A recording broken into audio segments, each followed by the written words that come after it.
Yeah, I'm pleased to be here today to speak about bursting the bubble, a long-run perspective on food prices. This is collaborative work with my colleague Yuris Baldos at Purdue University.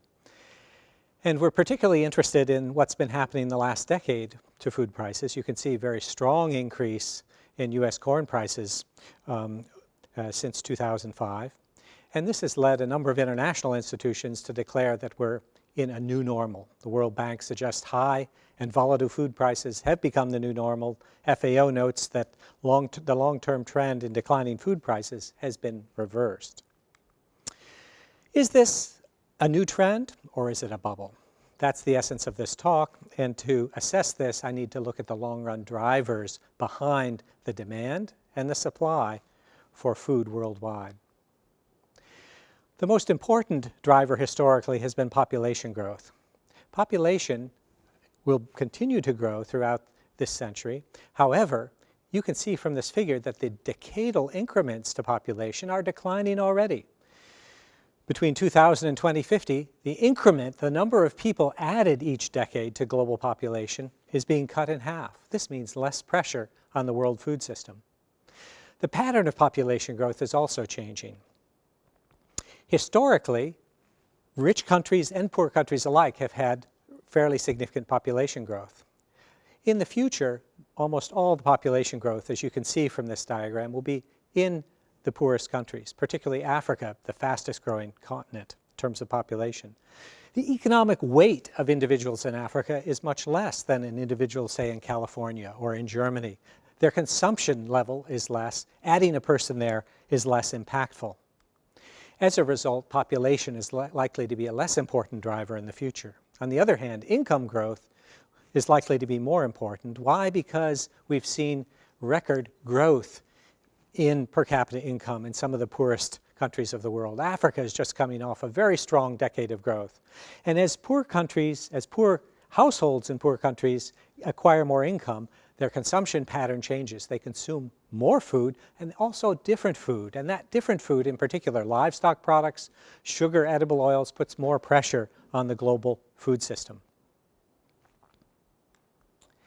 So when we put these together in an analytical framework, we can begin to see the impacts of these drivers on global food prices. Historically, if we just plugged into this framework the historical rates of growth in population, income, and technology, and projected them into the future, we would get the first bar here.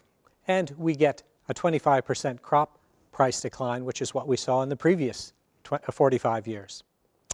When we add the population component and recognize the fact that population growth is slowing and where the population growth is growing is different, we get a much smaller component. This is the red bar. The red bar represents population's contribution to demand. You can see that getting much smaller. So the future population growth generates much more modest pressure, and we actually would get a price decline if everything else were the same. Of course, everything else is not the same. Income is growing in ways that puts more pressure on the world system, food system, and that's the orange bar. The orange bar is larger in this last column. But I haven't said anything about technology yet, and that big green bar pushing prices down is going to be very important in the future. Before I get to that, though, I want to talk about one other driver of demand that's gotten a lot of attention in the last 10 years, and that's biofuels. Indeed, over one 2-year period in the last decade, corn ethanol demand in the Midwest of the U.S. accounted for half of the global cereals consumption increment over that period. A dramatic impact on world markets, and we saw it reflected in prices. But these projections from USDA are projecting much more modest growth in the future, in fact, a decline in the share of corn going to ethanol.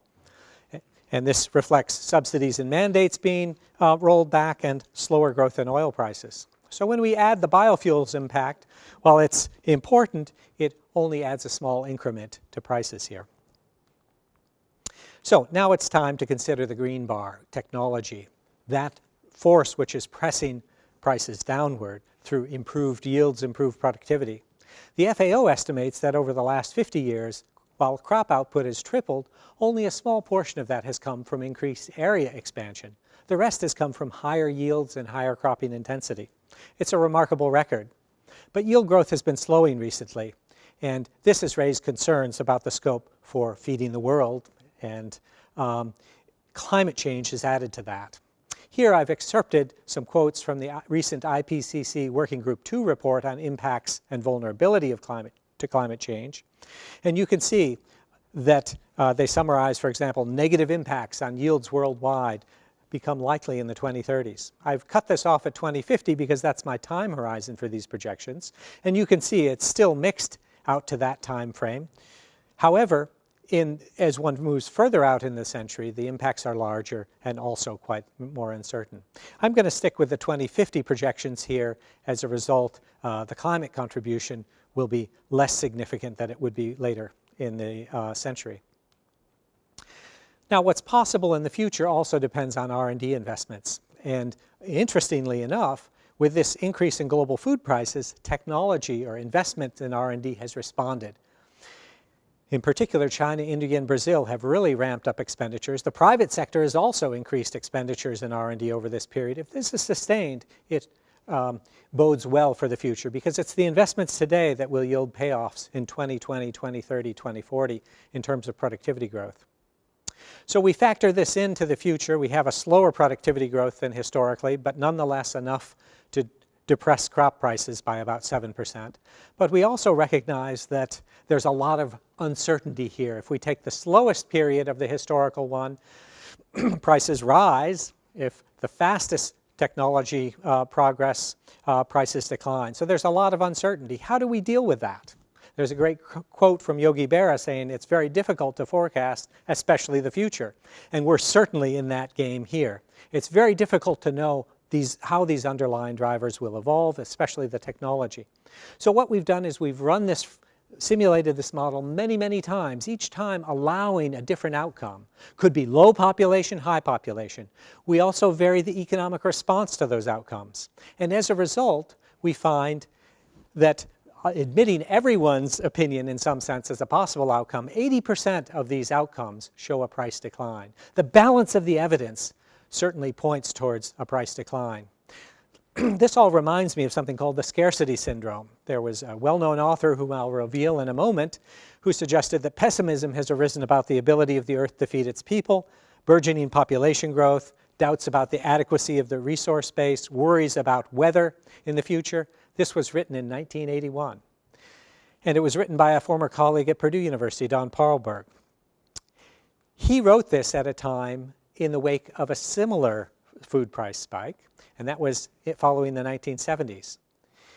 Looks an awful lot like the last 7 years, and only this event is smaller. But you can see what happened.